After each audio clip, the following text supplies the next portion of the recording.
Swastiastu, Om Anubadrah Kertawiyantu Wiswata, semoga pikiran yang baik datang dari segala penjuru. Pemirsa TVRI yang budiman dimanapun Anda berada, senang sekali saya Komang Ayu Widyandari kembali menjumpai Anda dalam acara yang tentunya menambah pengetahuan spiritual kita, di mana lagi kalau bukan di mimbar agama Hindu. Pemirsa TVRI yang budiman dimanapun Anda berada, pada hari ini kita akan membawakan tema yang tentunya bermanfaat untuk kehidupan kita sehari-hari, yaitu implementasi catur purusa arta dalam kehidupan bermasyarakat. Baiklah pemirsa, untuk membawakan materi tersebut, kita dengarkan narasumber kita yang tentu saja berpengalaman di bidangnya, yaitu Bapak Dr. Hewan Wayan Telabah. Om Swastiastu Bapak. Baiklah Bapak, untuk hari ini kita akan membawakan seperti yang sudah saya berikan tadi, sudah saya jelaskan tadi bahwa hari ini kita akan membawakan tema implementasi catur purusa arta. Jadi mungkin bisa dijelaskan Pak kepada pemirsa, apa sih catur purusa arta itu dan bagaimana implementasinya? Silakan Bapak. Baik, terima kasih. Om Swastiastu. Om Swastiastu. Jadi istilah catur purusa arta itu sudah istilah yang sangat familiar, khususnya bagi kita sebagai umat Hindu. Catur purusa arta itu istilah yang disusun oleh 3 kata, catur, purusa, dan arta. 3 kata. Nah, masing-masing kata ini seperti catur. Kata catur itu juga digunakan pada berbagai istilah. Ya, seperti catur yuga, catur yoga, catur asrama, catur warna, catur berata, dan catur-catur yang lain. Nah, di dalam istilah yang digunakan ini ya, menggunakan kata catur itu artinya itu kata catur itu konsisten gitu ya. Jadi di mana saja pada istilah apapun kata catur itu berarti 4. 4 ya. 4. Nah, kemudian arta atau harta, nah itu sudah bahasa umum di masyarakat, artinya kekayaan. Nah, mungkin yang perlu kita sepakati kata purusa gitu ya. Apa itu purusa? Purusa itu ada istilah-istilah di dalam ini. Ada yang disebut dengan purusa tama, ya, roh yang utama, Paramatma, ya, Tuhan yang Maha Esa. Nah, kemudian ada lain istilah yang disebut dengan purusa prakrti atau purusa pradana. Nah, kalau purusa prakrti atau purusa pradana itu bisa kita terjemahkan Tuhan dan alam semesta, jiwa dan raga, rohani dan jasmani, batin dan tubuh. Nah, jadi kata purusa ini ya perlu kita sepakati agar bincang-bincang ke depan ini menjadi fokus, concern. Jadi purusa adalah jiwa, rohani, atau batin. Jadi catur purusa arta adalah 4 kekayaan batin. Nah, jadi di dalam bincang-bincang ini mungkin nanti tidak maksud mengabaikan gitu ya. Nanti mungkin kita singgung juga yang disebut dengan arta dunia gitu ya. Jadi sebagai pembanding saja agar nanti ke depan relatif lebih jelas gitu ya. Apa yang kita maksudkan agar pemirsa khususnya umat kita ya, umat Hindu ini tidak gamang, tidak ragu. Jadi catur purusa arta itu kita sekarang berikan istilah ini terjemahannya, catur purusa arta adalah 4 kekayaan rohani. Karena kekayaan rohanilah yang kelak ya, kita bawa meninggalkan dunia panah. Kalau kita punya kekayaan duniawi berjibun, katakanlah deposito duit mungkin bermiliar-miliar atau triliunan, tidak akan kita bawa. Nah, begitu juga harta-harta dunia yang lain. Maka catur purusa arta merupakan sesuatu yang sangat penting sebagai bekal jiwa, bekal rohani ke alam akhirat atau ke alam niskala. Jadi tadi dijelaskan bahwa catur purusa arta itu adalah 4 kekayaan batin ya Pak ya. Nah, mungkin bisa dijelaskan Pak, kekayaan yang dimaksud ini kekayaan seperti apa Pak? Nah, catur purusa arta 4 kekayaan batin itu ada dharma, arta, kama, dan moksa. Oke, itu bagian-bagiannya Pak ya? Itulah bagian-bagian dari catur purusa arta itu. Dharma, arta, kama, moksa. Nah, kemudian dharma. Kata dharma juga sudah sangat sesuatu yang biasa kita dengar sehari-hari. Walaupun mungkin ya tindakan kita jauh dari dharma barangkali seperti itu. Tapi selalu kita diingatkan tentang dharma. Dharma adalah sifat-sifat kebajikan, sifat-sifat yang baik, sifat-sifat yang mulia.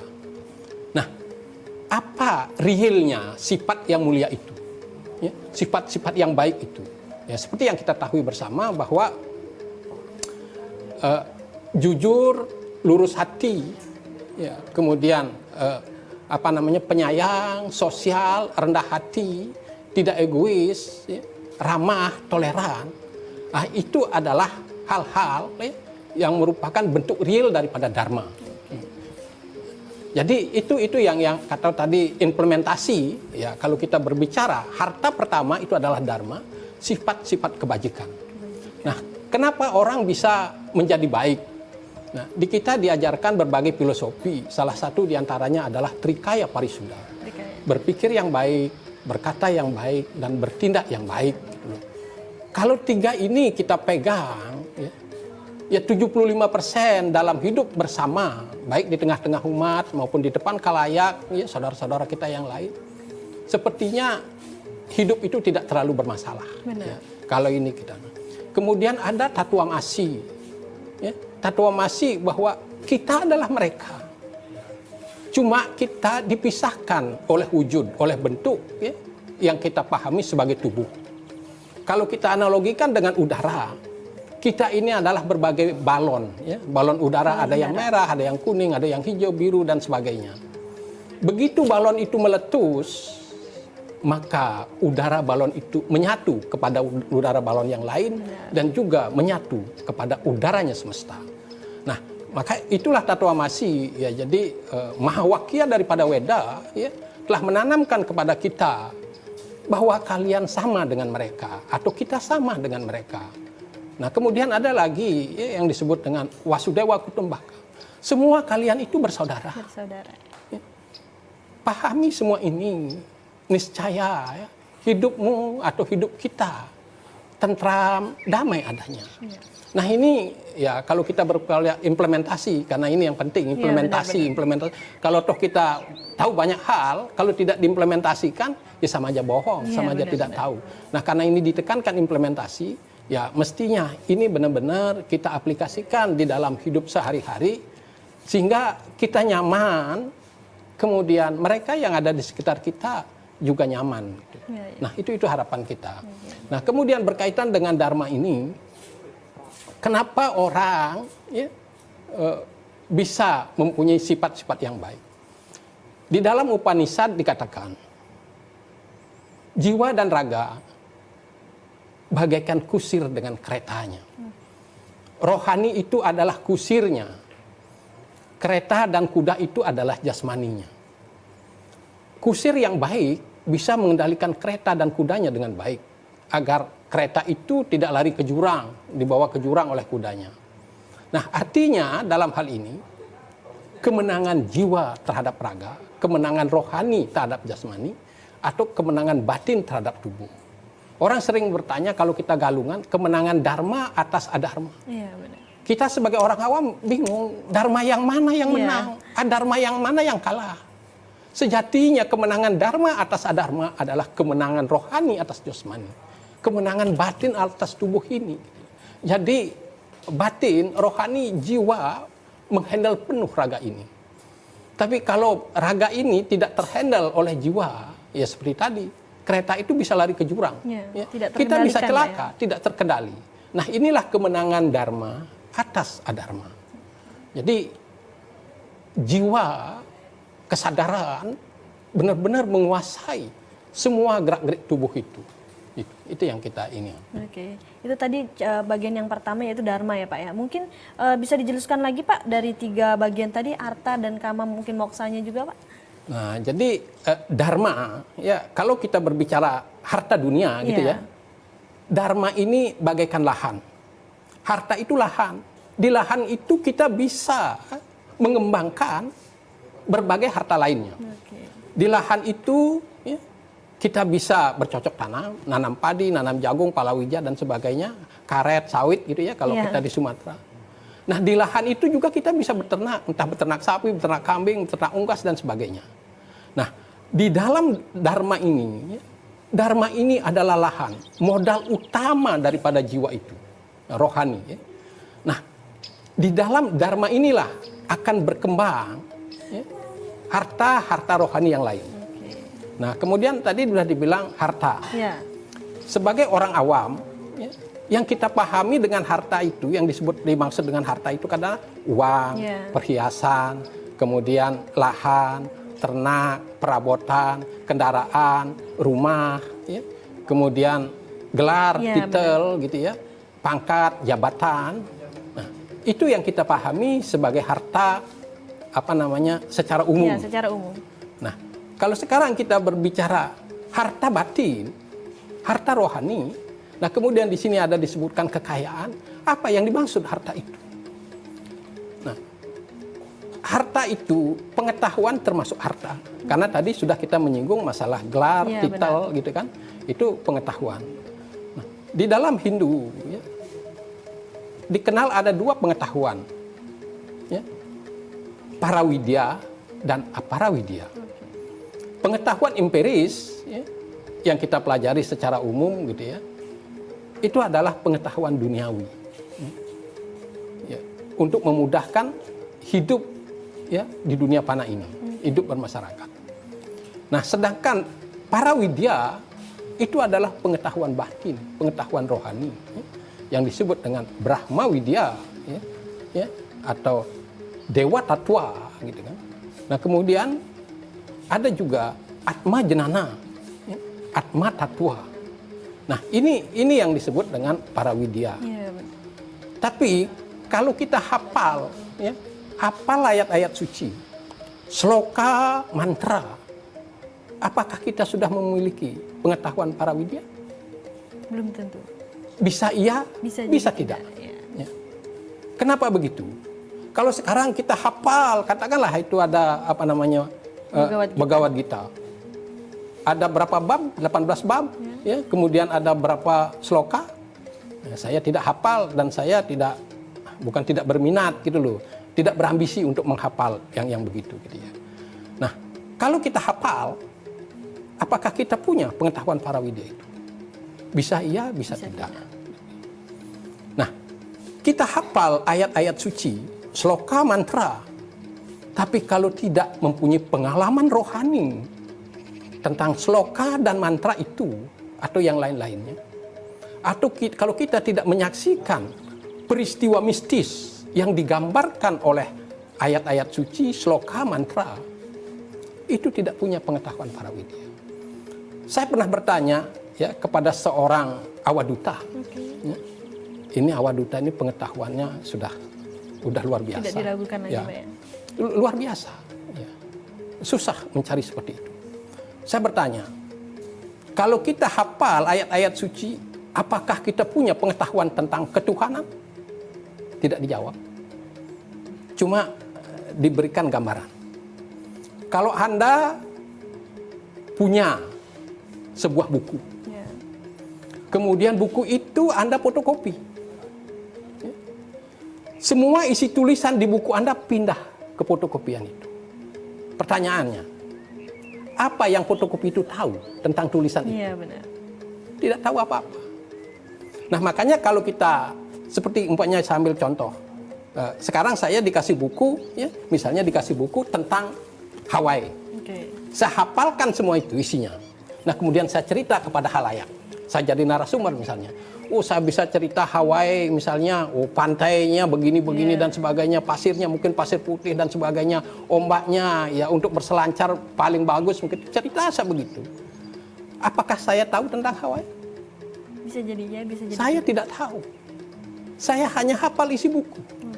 Kalau orang bertanya tentang Bali, walaupun saya tidak punya bukunya tentang Bali, ya hampir semua destinasi, ya kalau tidak ya, semuanya tidak gitu ya, paling tidak 75%, mungkin 90% sudah berkali-kali saya datangi. Ya. Nah, itu saya tahu.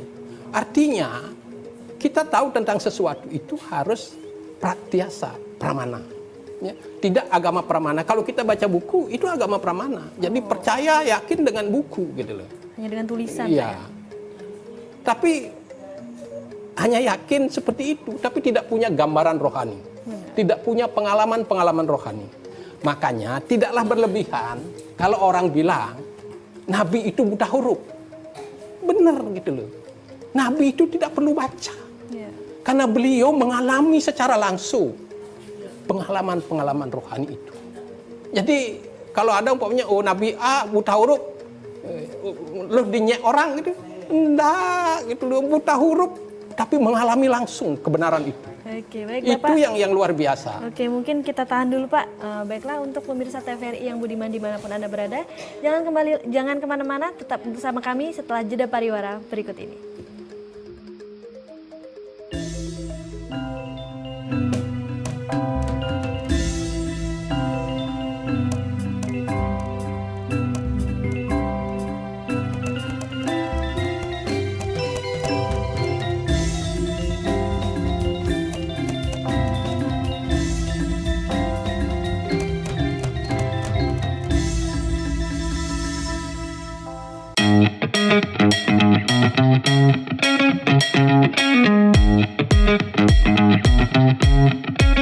Saat beraktivitas, jangan lupa untuk memakai double masker. Pusat Pengendalian dan Pencegahan Penyakit Amerika Serikat (CDC) mengatakan, Masker double bisa efektif dalam mencegah penularan COVID-19.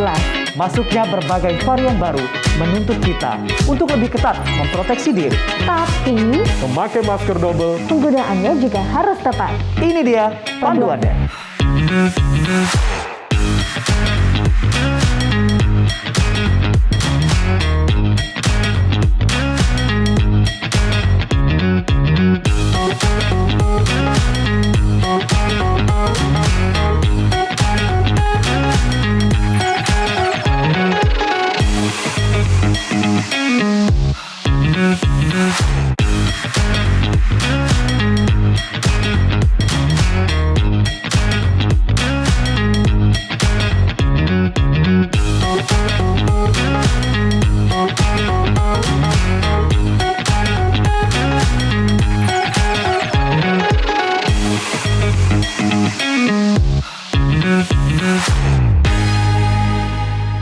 Di masa-masa pandemi kayak gini, jangan lupa untuk rajin cuci tangan ya, Pak.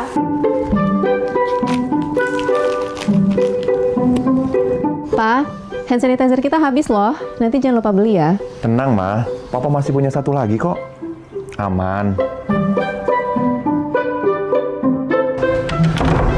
Hai, sayang. Pak, jangan Ya? lupa jaga jarak ya, Pak. Iya, kalian berdua belajar ya? Iya. Ya udah, belajar yang benar ya. Ya. Papa tinggal dulu ya.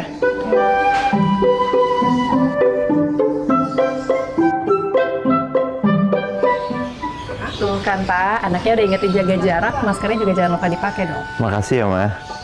Maskerku, maskermu melindungi kita. Mas, Pak, dengan menjaga jarak kita tetap bersatu. Sekarang siapa yang mau pakai hand sanitizer? COVID-19 dapat dicegah dengan 3M, memakai masker, mencuci tangan, dan menjaga jarak.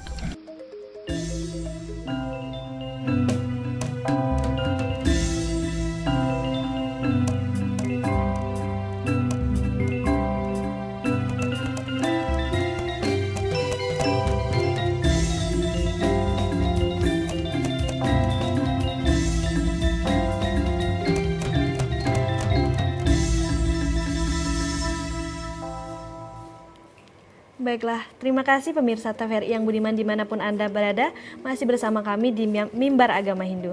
Baiklah, sebelum kita melanjutkan lagi pembahasan kita mengenai Catur Purusa Arta, kita dengarkan terlebih dahulu pembacaan Bhagavad Gita yang akan dibacakan oleh salah satu mahasiswa Hindu di Sumatera Selatan, yaitu Ilu Eka Yuliani, yang akan membacakan Bhagavad Gita Adhyaya 18 Sloka 42. Pak Ilu Eka, disilahkan.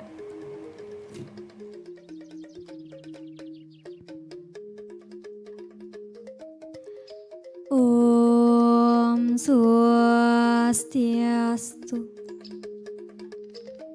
Bhagavad Gita Adhyaya 18 Sloka 42.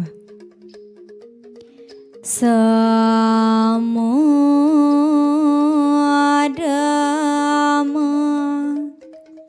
tapasaucam santir arjawam ewaca jenanam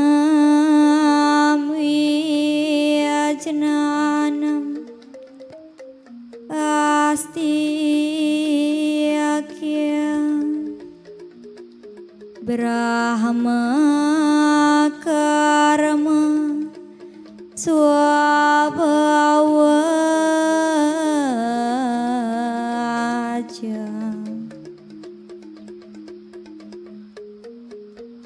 yang artinya ketenangan, pengendalian diri, tapa brata, kemurnian, pengampunan, jujur, begitu pula pengetahuan, bijaksana, dan percaya kepada kehidupan setelah mati adalah kewajiban seorang Brahmana yang lahir dari sifatnya sendiri. Om Santi, Santi, Santi. Om. Baiklah pemirsa TVRI yang budiman dimanapun Anda berada, itulah tadi pembacaan sloka tentang Adhyaya 18 sloka 42 tentang ilmu pengetahuan yang sudah dibacakan. Semoga yang membacakan maupun yang mendengarkan dapat mendapatkan manfaatnya. Baiklah Bapak, tadi sempat terputus tentang bagian-bagian dari catur purusa arta itu. Tadi sudah dijelaskan ada dharma dan ada arta. Mungkin bisa dijelaskan lagi Pak bagian yang ketiga dan keempatnya? Ini masalah arta ini belum selesai gitu ya. Memang di catur purusa arta itu ya, arta juga ditekankan. Ya. Nah, agar kita tahu yang dimaksud dengan arta di sini itu apa. Arta di sini adalah parawidya, pengetahuan tentang rohani, pengetahuan tentang Tuhan.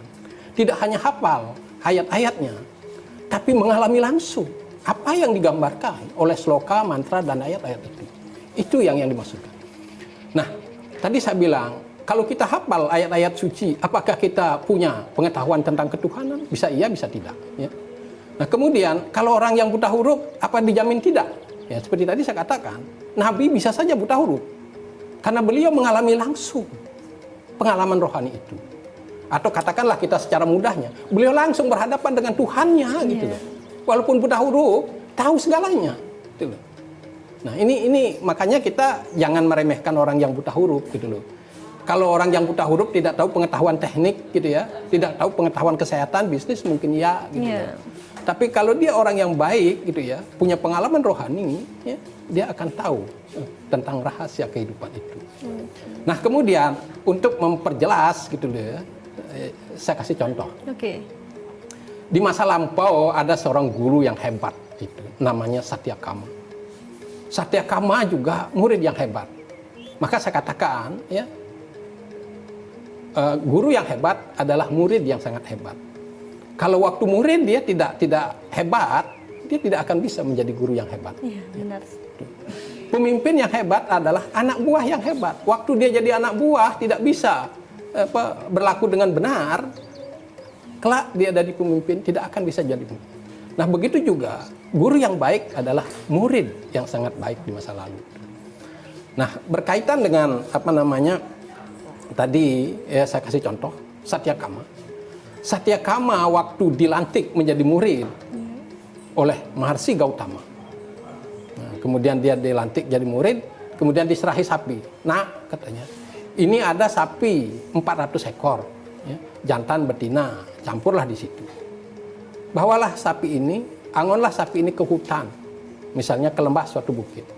Kapan sapi ini menjadi 1000, baliklah kamu ke asrama. Nah, setelah sapinya jadi 1000, dibawalah balik oleh Satyakama. Dibawa balik, kemudian guru, seperti yang guru pesankan, yang guru titahkan, bahwa saya boleh pulang kalau sapi yang 400 itu sudah jadi 1000, ini sapinya sudah jadi 1000. Gurunya terpana melihat Satyakama itu. Anak ini belajar dari mana? Tercerahkan gitu. Karena dia seorang awaduta. Dia bisa berkomunikasi dengan semesta ini. Karena kita tahu semesta ini adalah perwujudan ilahi sendiri. Seperti kita begini kan. Kita ini kan kontak fisik. Kita cerita fisik. Orang nggak tahu rohani saya. Begitu juga saya tidak tahu rohani kawan-kawan Bapak Ibu di sini. Kita hanya tahu fisiknya. Nah, begitu juga dengan Tuhan gitu loh. Kita tidak tahu Tuhan. Tapi yakini semesta ini adalah ilahi itu sendiri. Makanya kita tidak bisa semena-mena terhadap alam ini. Kita wajib baik. Nah, kemudian Satyakama punya murid. Dia adalah murid yang sangat hebat di masa lalu. Sekarang dia punya murid. Namanya Upakosala. Upakosala itu kalau istilah kita sekarang gitu ya, murid yang cum laude lah. Ya, summa cum laude. Nilainya A semua. Nah, walaupun nilainya A semua, tidak dilulus-luluskan oleh guru besarnya, oleh profesornya. Malah yang lulus C, yang nilainya BC atau AB gitu, itu lulus. Sampai istri dari Satyakama itu protes. Loh, ini kok aneh. Murid yang biasa-biasa kamu luluskan. Yang begitu jago, enggak lulus-lulus. Gimana katanya? Akhirnya Satyakama juga resah dalam arti merasa nggak nyaman. Akhirnya dia pergi dari asrama. Pergi dari asrama, muridnya kaget. Loh, guruku meninggal. Apa dosaku? Nah, di situ dia memfokuskan kemampuannya. Akhirnya dia mencapai keawadutaan. Gurunya hebat dipantau dari jauh. Apa yang dilakukan oleh muridku. Akhirnya Satyakama ya, bisa mencapai akhirnya gurunya datang. Nah, ini yang kutunggu dari kamu. Kawanmu sudah kululuskan bertahun-tahun yang lalu. Karena dia tidak lebih dari segitu. Nah, sekarang kamu sama dengan aku. Sebagai awaduta juga. Dia bisa berkomunikasi dengan semesta. Nah, itu salah satu contoh gitu loh. Jadi kita hafal ya, ayat-ayat sucinya, sloka, mantranya. Tapi kalau kita tidak mengalami secara rohani, tidak menyaksikan peristiwa mistis yang digambarkan oleh ayat suci, sloka dan mantra itu, tidak punya pengetahuan para widya, tak punya pengetahuan rohani. Tidak beda dengan beo. Tahu beo kan? Ya, burung beo. Nah, dia bisa bilang selamat pagi, bisa bilang selamat siang, bisa bilang selamat sore, bisa bilang selamat malam. Tapi dia tidak tahu apa pagi, siang, sore, dan malam itu. Maknanya dia tidak tahu ya. Tidak tahu dia. Nah, begitu juga kita bisa saja hafal. Ya, tapi tidak tahu maknanya. Tapi kita tidak tahu. Karena kita tidak pernah menyaksikan peristiwa mistis atau tidak pernah mengalami secara rohani. Nah, ini yang makanya inilah harta batin.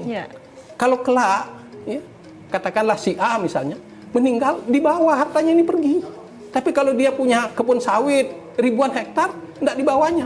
Bisa saja pewarisnya itu bebalak kalau istilah di Sumsel itu. Wah, pembunuhan berebut warisan. Tapi kalau harta batinnya hanya dia yang bisa menikmati. Nggak usah dipikulnya, ngikut. Gitu. Nah, ini malah catur purusa arta itu adalah 4 kekayaan rohani.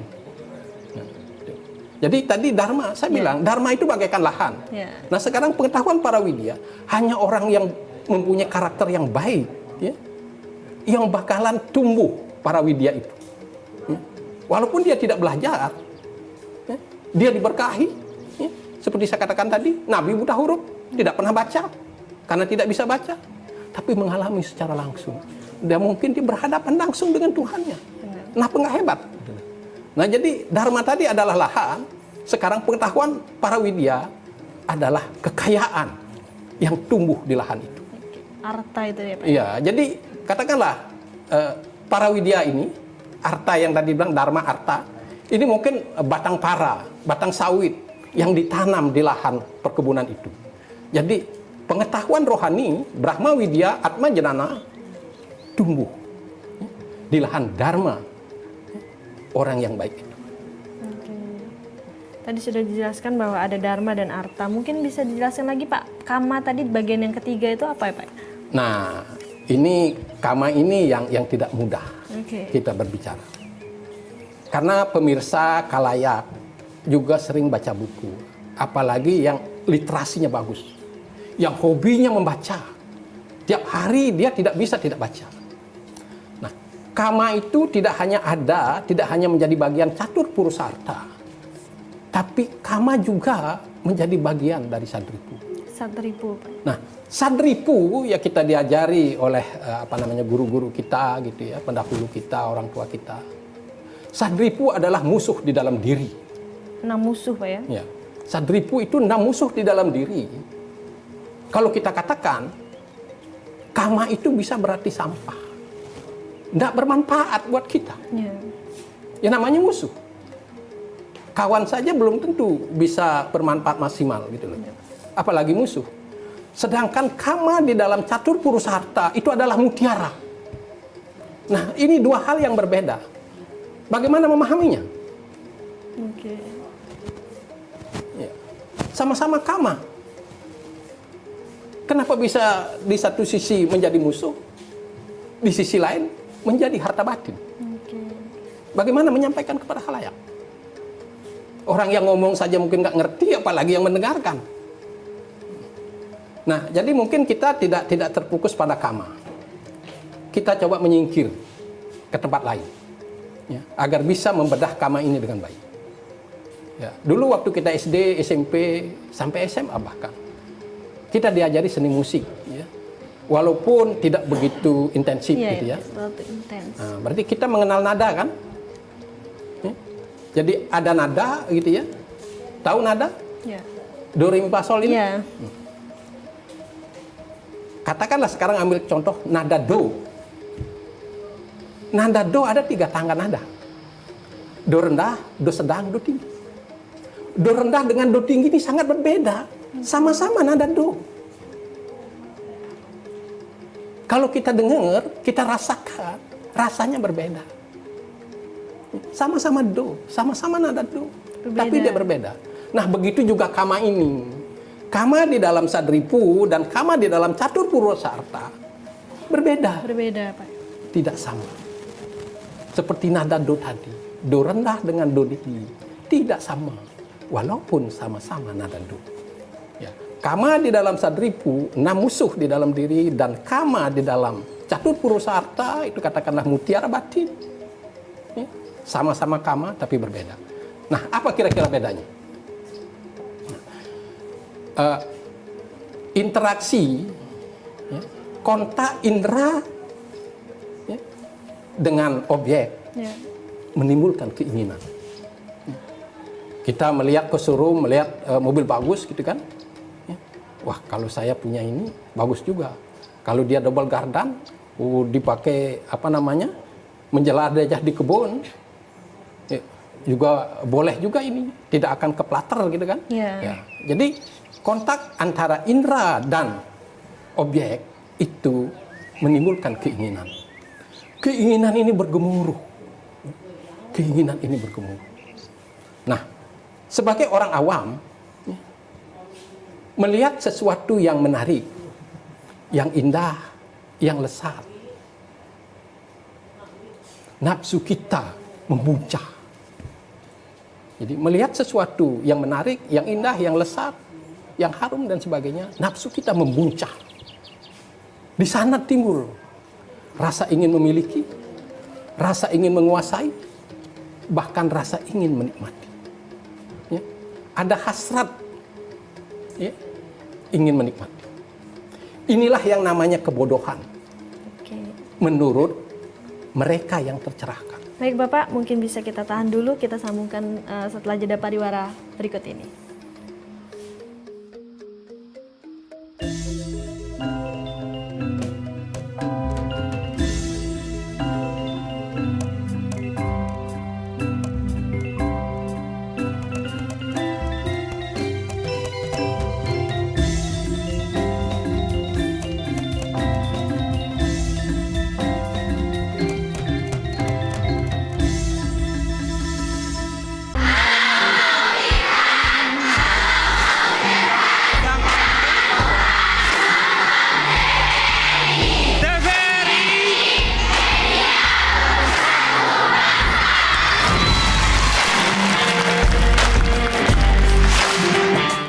Di masa-masa pandemi kayak gini, jangan lupa untuk rajin cuci tangan ya, Pak.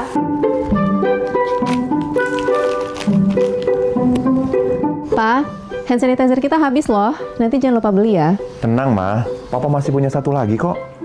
Aman. Hai, sayang. Pak, jangan lupa jaga jarak ya, Pak. Iya, kalian berdua belajar ya? Iya. Ya udah, belajar yang benar ya. Iya. Papa tinggal dulu ya.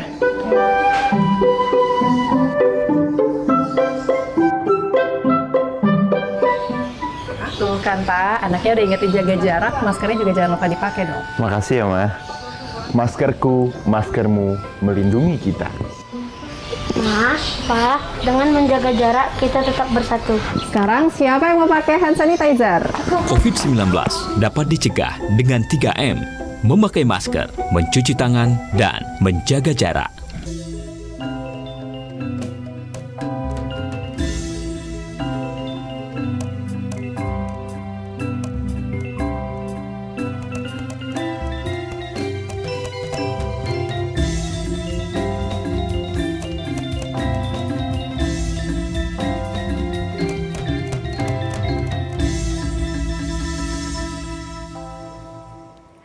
Baiklah pemirsa TVRI yang budiman dimanapun Anda berada, terima kasih masih bersama kami di Mimbar Agama Hindu dengan tema implementasi catur purusa arta dalam kehidupan bermasyarakat.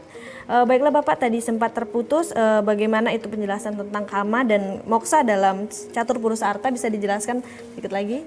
Kama tadi belum selesai ya? Iya benar, bisa Jadi dilanjutkan. saya baru cerita kama di dalam sadriku. Ya. Di situ keinginan itu gemuruh, ya. Artinya pikiran kita diprovokasi. Ya, diintimidasi oleh objek. Ya. Jadi maka saya katakan, ya sebagai orang awam melihat sesuatu yang menarik, yang indah, yang lesat, nafsu kita membuncah, ingin memiliki, ingin menguasai, berhasrat menikmati. Itu adalah kebodohan, kata mereka yang tercerahkan. Kalau kita yang biasa-biasa tidak memahami hal ini, tapi mereka yang tercerahkan tahu itu kebodohan. Nah sekarang saya harus berbicara lagi kama di dalam catur purusa arta. Tadi saya katakan, kama di dalam catur purusa arta itu adalah kekayaan batin. Itu adalah mutiara. Apa kama itu? Nah, tadi saya bilang, kontak, ya, interaksi, indera, entah itu penglihatan, ya, pendengaran, penciuman, rasa, dan sebagainya sentuhan terhadap objek. Nah, di dalam kama, di dalam catur purusa arta, kontak antara indera dan objek tak bergeming, tak ada geming, dingin bahkan beku. Ya. Hiruk pikuk objek tidak mampu memprovokasi sosok yang berjiwa sentosa. Ini adalah dambaan semua makhluk, jiwa sentosa itu.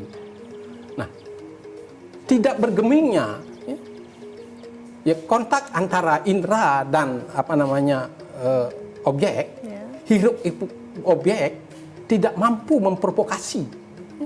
Ini yang namanya kepuasan. Puas dia. Tidak bisa melihat mobil bagus, melihat tidak bergeming dia. Dia puas. Nah ini kama. Beda kama tadi dengan sekarang kan. Ini kepuasan. Nah orang puas itu apakah dia harus kaya? Harus berkuasa? Tidak. Malah orang yang puas itu orang-orang yang sederhana. Orang-orang suci. Hidupnya apa adanya, puas dia. Ya. Misalnya saya ambil contoh ekstrim ya. Ada dua bersahabat, si A dan si B. Katakanlah dia sudah memasuki usia lansia. 70 lah, kalau saya kan baru di gerbang lansia karena usia saya kepala 6 gitu ya. Anggap 70. Si A itu bugar. Dia leluasa bergerak. Ya. Kemudian dia leluasa juga tentang makanan, tidak berpantang dengan makanan. Si B ini mungkin kalau kita menilai nasibnya kurang mujur, dia sakit-sakitan, ya, bergerak tidak leluasa, makan juga tidak bebas. Tapi dia puas dengan dirinya. Tidak cemburu dengan kawannya yang bugar, tidak iri dengki dengan kawannya yang sehat. Ya, dia puas dengan dirinya. Ini. Nah, sedangkan yang sehat tadi leluasa bergerak, mau berpergian, tidak punya ongkos. Ya. Kemudian mau makan, tidak punya juga duit, gitu kan. Mau makan enak, misalnya makan nasi sama percing kangkung, misalnya gitu kan. Dia tidak puas. Ini ada nafsu di sini, tidak puas. Sedangkan si B yang kondisinya seperti itu, menurut kita prihatin. Tapi dia puas. Tidak cemburu, tidak iri dengki. Nah ini ada contoh lagi, ini lebih real lagi. Itu kan contoh dalam hayalan. Saya punya kawan, ya, tapi tepatnya senior saya lah begitu. Ya. Beliau ini orang Muslim, orang Bima. Gak saya sebut namanya di sini, mungkin keluarganya nonton kita. Jadi dia stroke, terkapar lama. Nah kemudian ketemu saya, sembuhnya itu tidak berbekas. Yang saya stroke terkapar, saya lama, tapi saya tidak menderita, kata dia. Oh ya, saya bilang itu. Yang menderita tuh nyonya, saya bilang. Ibu tuh menderita ngurusi orang terkapar, saya bilang gitu. Orang nggak berdaya sama dirinya. Ah, kamu ini kalau diajak ngomong pasti menang aja, katanya. Nah, saya ketemu beliau itu setelah beliau kena kanker darah. 5 kali kemo. Dia ngebel saya, Yan, katanya, di mana kamu? Saya di kantor. Tolong kasih saya obat, katanya. Obat apa? Obat kambing, katanya. Karena saya dokter hewan gitu kan. Obat kambing. Lu bapak ini ada di mana? Saya di rumah sakit, katanya. Oh, sakit apa? Saya ini kanker darah, Yan, katanya. Ini sudah kemo 5. Saya datang ke rumah sakit. Gembira orangnya. Saya nggak kenapa-napa, Yan, katanya. Saya harus kemo, ya saya kemo, katanya. Gembira, dan tidak ada. Kalau orang lain tidak kanker darah, diolok-olok sama orang, pura-pura diperiksa dokter, bilang kanker darah, semaput langsung dia kan. Panik dia. Iya. Ini enggak, dia gembira. Wih, saya bilang, urusi dulu diri itu, saya bilang itu. Mengurusi kambing, saya bilang itu. Nggak ada apa-apa, ya. Akhirnya kayaknya beliau itu meninggal karena kanker darah. Saya nggak sempat melayat juga, karena saya juga sibuk, saya nggak tahu waktu meninggalnya itu ya. Nah, begitu orang. Kita melihat dia menderita, tapi dia tidak menderita. Nah, itu yang saya bilang, Kama puas terhadap dirinya. Tidak cemburu, tidak iri dengki terhadap keadaan orang lain. Nah, ini Kama. Jadi 2 Kama itu berbeda. Seperti tadi, nada do tadi. Do rendah dengan do tinggi sangat-sangat berbeda. Kalau kita dengarkan orang yang peka terhadap rasa penegakan, itu tentu sangat berbeda. Sama nada do. Ini sama-sama Kama. Nah, Kama merupakan kepuasan. Kama sebagai nafsu yang terus berburu di luar diri. Sedangkan Kama sebagai kepuasan. Ya, kata di dalam Bhagavad Gita itu kan bagaikan kura-kura yang menarik semua anggota badannya ke dalam cangkangnya. Tidak kelayapan dia keluar. Nah, ini Kama itu dalam Kama, bentuk kepuasan. Oke, untuk bagian yang terakhir mungkin bisa dijelaskan lagi Pak tentang Catur Purusa Arta tadi, moksa mungkin. Nah, moksa ini juga menarik. Ya. Kita ingin memberikan nanti kesimpulan, ya, harta batin ini merupakan satu kesatuan yang utuh. Moksa itu kan artinya hilang, lenyap. Nah, sekarang pertanyaan kita, apanya yang hilang? Apanya yang lenyap? Apa jiwanya lenyap? Rohnya lenyap, mati? Orang moksa belum tentu mati. Dia bisa diajak ngobrol begini. Dia tidak mati. Itu yang disebut dengan jiwa mukti. Contohnya itu Prabu Janaka, itu Raja Resi, dan itu bukan bagian dari Saptarsi. Moksa sama masih hidup, sehingga disebut jiwa mukti. Jadi tidak nunggu mati. Orang mati kalau kita seperti sudah diaben, dikremasi, kemudian meligio, memukur, ngerora, belum tentu dia moksa. Moksa adalah lenyapnya keinginan pada diri seseorang. Walaupun kita masih hidup, ya, kalau keinginan sudah lenyap, itulah moksa. Bisa dikatakan mencapai moksa, Pak? Iya, artinya dia tidak lagi terbelenggu oleh nafsu keinginan. Dia tidak terbelenggu lagi dengan hal-hal duniawi. Walaupun dia masih diajak main bola misalnya, diajak ngobrol, diajak bergurau. Nah, jadi yang seperti tadi saya bilang kepuasan tadi. Jadi kalau orang melihat sesuatu, objek, itu sebagai angin lalu saja gitu loh. Kalau kita kan diganggu. Melihat mobil mewah di showroom, wah ini mobil ini bagus, kita nggak punya duit, sampai termimpi-mimpi gitu loh. Karena itu nafsunya membuncah gitu loh. Nah, jadi moksa tadi, ya, keinginannya lenyap. Ya, jadi bukan apa-apanya yang lenyap, keinginannya lenyap. Ya, tadi kan kita bilang, dharma sebagai lahan, tempat tumbuhnya para widya, tempat tumbuhnya kepuasan, tempat tumbuhnya ketidakmelekatan. Nah, itu disebut moksa. Jadi ini nyambung semua kan? Benar-benar. Dharma itu sebagai lahan, katakanlah pengetahuan para widya, katakan kebun para, batang para, kita tanam di lahan dharma itu. Nah, kemudian katakanlah kama tadi, ya kita beternak unggas sebab beternak sapi. Kemudian moksa ini, ya, mungkin kebun sawitnya apa dan sebagainya. Nah, semua tumbuh di atas lahan dharma. Maka syaratnya dharma dulu. Iya, paling utama itu. Anda bisa membangun, meraih kekayaan, Jika hal dasar ini, kalau seperti kita sekolah tinggi-tinggi punya pengetahuan, nggak punya lahan gitu loh, mau gimana gitu. Makanya nggak punya modal, minjam dulu ke bank katanya duit segala macam gitu loh untuk buka usaha. Nah, itu. Jadi itu dharma itu adalah lahan utama ya, untuk menumbuhkan, merawat, mengembangkan harta batin yang lainnya.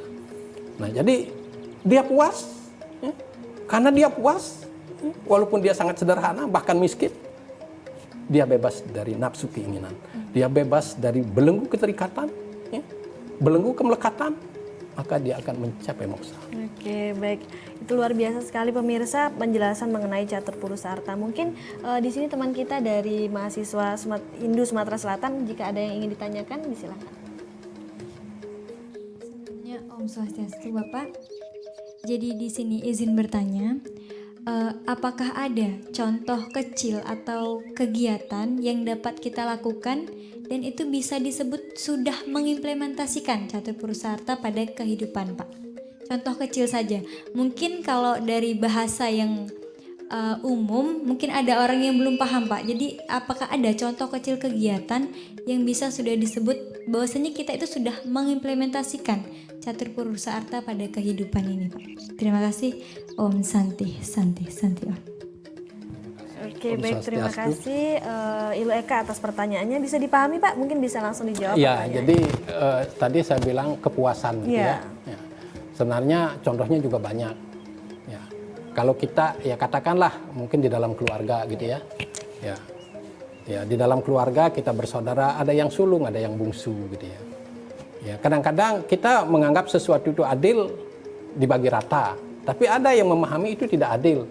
Masa anak TK dikasih 10.000, yang mahasiswa dikasih 10.000 katanya. Nah, itu juga tidak adil. Tapi yang dikatakan implementasi itu ya, jangankan katakanlah dia paling berjasa, mestinya dia dapat imbalan yang paling besar. Gitu kan? Tidak dapat pun dia gembira gitu loh. Kita sudah dapat paling banyak nggak puas karena kita pengen dapat semuanya. Nah, tapi ada dia paling berjasa, ya kemudian nggak kebagian, dia puas. Nah, kemudian contoh real. Saya sering dulu ke Lakitan. Nah, di situ kan ada angkutan bus gitu ya, dari Lakitan ke Palembang. Itu biasanya ngetem di terminal Palimo gitu kan. Itu. Jadi ada orang numpang naik bus itu, naik bertiga. Setelah turun, jadi dia bayar sama keneknya. Cuma bisa bayar 2 orang katanya. Duit kami nggak cukup. Kenek itu kan yang berkuasa gitu ya, punya wewenang kan sopirnya. Namanya Iskandar ya. Udah terlanjur saya sebut namanya ya. Mestinya nggak usah disebut nama orang. Nah, jadi Kak katanya, ini nih 3 orang, tapi dia turun bayar 2 orang katanya. Udah apa katanya? Udah apa dek? Iya. Dan sopir ini gembira gitu loh. Yang lain mungkin marah, memaki, itu memang mobil ini milik nenekmu gitu loh. Ya. Pasti gitu. Dia gembira.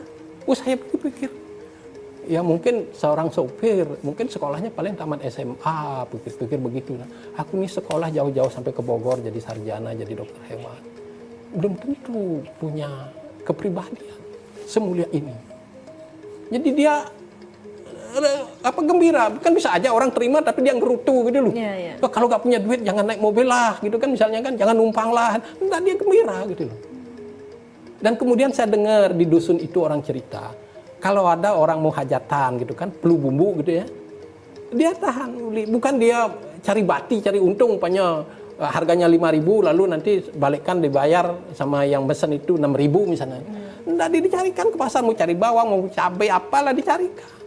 Tapi saya lihat, saya yakin perangainya yang gembira itu loh, gembira gitu, nggak punya beban gitu loh. Nah, ini salah satu implementasi gitu loh. Ini konkret. Jadi orang artinya puas gitu ya, tidak keterikatan tadi itu. Mestinya kan orang sudah ya seperti bayar tadi kan harus orang bayar gitu kan, dia terikat. Loh, kamu kok gak bayar, orang kamu naik mobilku katanya. Tidak, dia senang hati. Ya sudah, nggak apa, biar 2 saja katanya. Yang penting dia sudah masih bisa bayar katanya. Nah, ini contoh-contoh banyak ya. Kita sering menganggap diri kita baik, orang nggak baik. Setelah kita telusuri, setelah kita bergaul, banyak orang lebih baik dari kita. Banyak orang. Nah ini jadi pelajaran kita. Aku sudah merasa baik. Aku malah sering juga kecewa sama orang karena orang jahat padaku. Tapi setelah jauh aku melangkah. Oke, Bapak. Ternyata lebih banyak orang baik daripada yang tak baik. Gitu. Mungkin bisa ditahan dulu Pak, kita lanjutkan. Baiklah pemirsa, jangan kemana-mana setelah jeda pariwara berikut ini.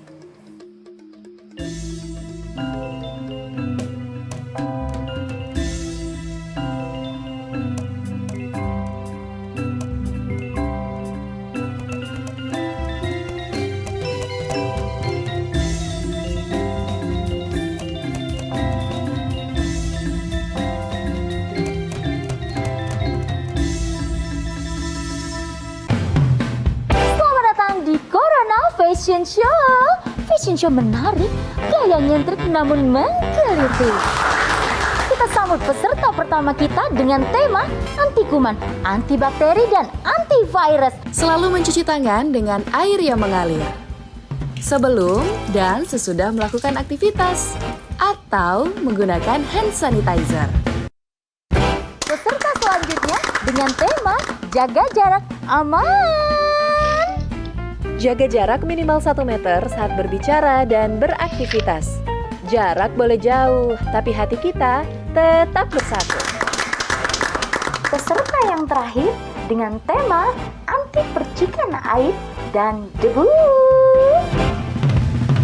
Masker dan face shield dapat melindungimu.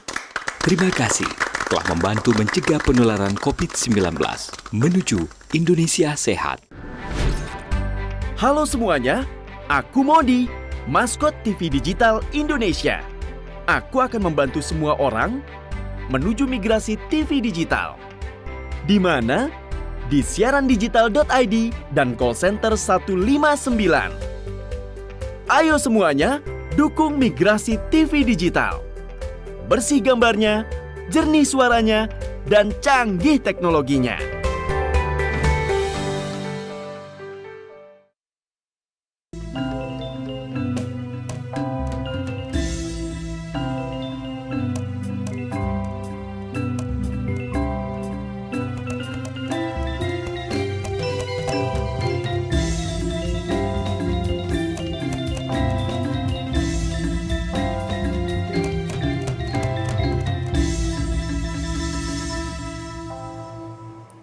Baiklah pemirsa TVRI yang budiman dimanapun Anda berada, terima kasih masih bersama kami di Mimbar Agama Hindu.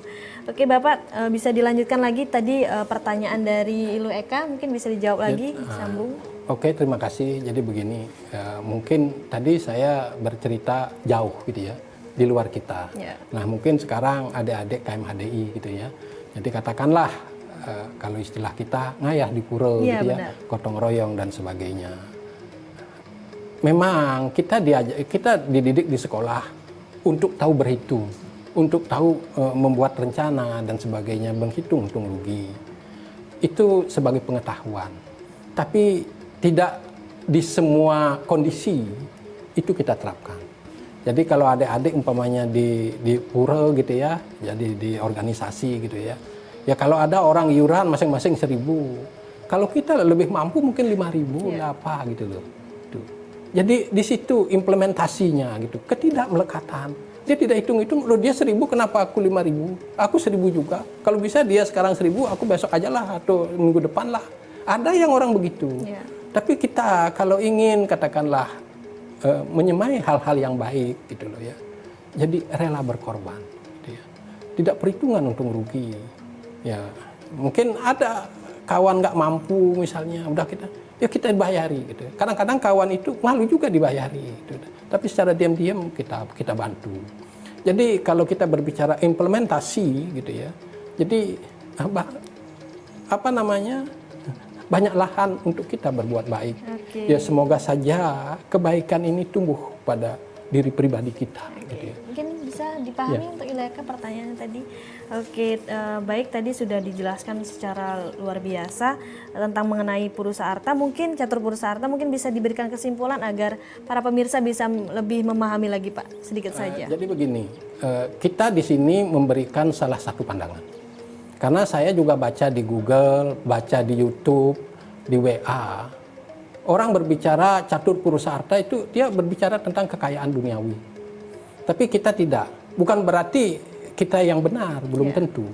Tapi biarlah khalayak jadi pemirsa yang menilai mana yang pas gitu loh.